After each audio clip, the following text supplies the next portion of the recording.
അന്ന് ഞാൻ മംഗലാപുരത്തെ ഒരു ഹോട്ടലിൽ പൊറോട്ട അടിച്ച് ജീവിച്ചിരുന്ന കാലമായിരുന്നു. ഉച്ച മുതൽ രാത്രി വരെ മൈദയിൽ എണ്ണ ചേർത്ത് കുഴച്ചടിച്ചാൽ എനിക്ക് 250 രൂപ കിട്ടും. അന്നൊക്കെ അത് മതിയായിരുന്നു അല്ലലില്ലാതെ തനിച്ച് ജീവിക്കാൻ. രവി, വരുമ്പോൾ 10 പൊറോട്ട കൊണ്ടുവരണേ, രാത്രിത്തേക്കൊന്നും ഉണ്ടാക്കിയിട്ടില്ല. സാവിത്രിയുടെ അമ്മയുടെ ശബ്ദമാണ്. ഞാൻ താമസിക്കുന്ന ക്വാർട്ടേഴ്സിൻ്റെ തൊട്ടടുത്ത ഭാഗം ഒരു മലയാളി കുടുംബമായിരുന്നു താമസിച്ചിരുന്നത്.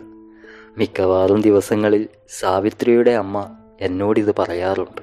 പറയുന്നത് ആ സ്ത്രീയാണെങ്കിലും കൊണ്ടുവന്നെന്ന് പറഞ്ഞാൽ വാങ്ങിക്കാൻ സാവിത്രിയായിരുന്നു വരാറുള്ളത്. ആ കുടുംബത്തിന് പൊറോട്ടയോട് എന്താ ഇത്ര താല്പര്യമെന്ന് അന്നൊക്കെ ഞാൻ ഓർക്കാറുണ്ട്. എന്നും പൊറോട്ട തിന്നുന്നത് അത്ര നല്ലതൊന്നും അല്ല കേട്ടോ. പൊതുവെ പൊറോട്ടയോട് വലിയ താല്പര്യമില്ലാതിരുന്ന ഞാൻ ഒരു നാൾ സാവിത്രിയോട് പറഞ്ഞു. എന്നെ കേട്ടുകൊണ്ട് ഞാൻ നീട്ടിയ പൊറോട്ടക്കെട്ടും വാങ്ങി അവൾ പോകുമ്പോൾ ഇവിടെ എല്ലാവർക്കും ഇത് ഇഷ്ടമാണെന്ന് പറഞ്ഞ് അവൾ കണ്ണുകളിറക്കി. അതിൻ്റെ അർത്ഥം പിറ്റേന്ന് കാലത്ത് തന്നെ കുളിച്ച് വൃത്തിയുള്ള ഉടുപ്പുമിട്ട് ഞാൻ പുറത്തിറങ്ങുമ്പോഴാണ് എനിക്ക് മനസ്സിലായത്. അതേ ഇറങ്ങുന്ന കണ്ണുകളുമായി അവൾ പുറത്ത് കാത്തു നിൽക്കുന്നുണ്ടായിരുന്നു. കാലത്ത് തന്നെ ഒരുങ്ങി എങ്ങോട്ടാണെന്ന് ചോദിച്ചപ്പോൾ പാട്ട് പഠിക്കാനാണെന്ന് പറയേണ്ടി വരും. കുട്ടിക്കാലത്തെ പാടാൻ ഇഷ്ടമുള്ളതുകൊണ്ട് രാവിലെ മുതൽ ഉച്ചവരെയുള്ള നേരത്ത് ഞാൻ സംഗീതം പഠിച്ചു. എന്തിനാണ് സംഗീതമെന്ന് ചോദിച്ചാൽ എനിക്കറിയില്ല. ആയുസിൻ്റെ ആ നേരത്തിന് അങ്ങനെ തോന്നി. എല്ലാം നേരമാണല്ലോ.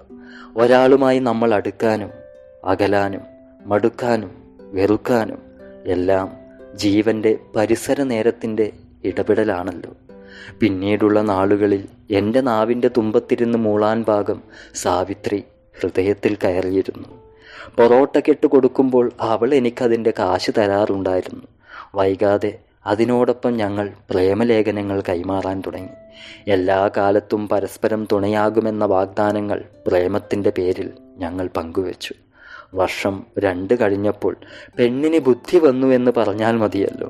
മൈദ വിശപ്പിനുള്ളതല്ല എന്നും പശയാണെന്നും ശരീരത്തിന് ദോഷമാണെന്നും സാവിത്രി തിരിച്ചറിഞ്ഞു. ഒരു നാൾ അവളുടെ അമ്മ പറഞ്ഞത് പ്രകാരം പൊറോട്ട കെട്ട് കൊടുക്കുമ്പോൾ അവൾ വാങ്ങിച്ചില്ല. ഇനി പൊറോട്ട വേണ്ട എന്ന് തറപ്പിച്ച് പറയുകയും ചെയ്തു. ആ തറപ്പിക്കലിൽ ഈ പൊറോട്ടക്കാരനെയും വേണ്ട എന്ന് അവൾ പറയാതെ പറയുകയായിരുന്നു. കുഴച്ച മൈദ എണ്ണ പുരട്ടിയ കൈകൊണ്ട് ഉരുട്ടിയെടുക്കുന്നത് പോലെ, തുടർന്ന് പരത്താൻ വേണ്ടി വലിച്ചു നീട്ടി ചുരുട്ടുന്നത് പോലെ, ചുട്ടെടുത്ത് 2 കൈകളും ചേർത്ത് അടിച്ചു വിടർത്തുന്ന പൊറോട്ട പോലെ. അന്ന് എൻ്റെ ഹൃദയത്തിൻ്റെ അങ്കലാപ്പ് എല്ലാ അർത്ഥത്തിലും ഒരു പൊറോട്ട പോലെ ആയിരുന്നു. ചൂടോടെ കഴിക്കുമ്പോൾ മാത്രം രുചി തോന്നുന്ന ഗുണമില്ലാത്ത ഒരു പൊറോട്ട പോലെ. എല്ലാത്തിനും അപ്പുറം നേരത്തെ പറഞ്ഞതുപോലെ നേരമാണല്ലോ എല്ലാം. സാവിത്രിക്ക് തന്നോട് ഇഷ്ടം തോന്നിച്ച നേരം പല കാരണങ്ങൾ കൊണ്ടും അത് വേണ്ടെന്ന് വെപ്പിക്കുന്നു.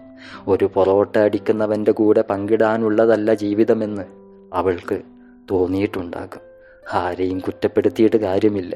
സാവിത്രിയുടെ കൺവെട്ടത്തിൽ നിന്ന് മാറിപ്പോകാൻ മാത്രം നേരം ഉപദേശിച്ചു. അക്ഷരം പ്രതി ഞാനതനുസരിക്കുകയും ചെയ്തു. എന്തായാലും സംഗീതം പഠിച്ചത് നന്നായി. തുടർന്ന് മയങ്ങാൻ വീഴുന്ന ബഹളങ്ങളുടെ തെരുവുകളിലെല്ലാം എൻ്റെ രാത്രികളെ ഞാൻ പാടി ഉറക്കാൻ പഠിച്ചു. സാവിത്രിയെ ഓർത്ത് ഇന്ന് പാടിയാലും പ്രേമത്തിൻ്റെ ഒരു പൊറോട്ടയുടെ സ്വാദ് ശ്വാസത്തിൽ കലരും.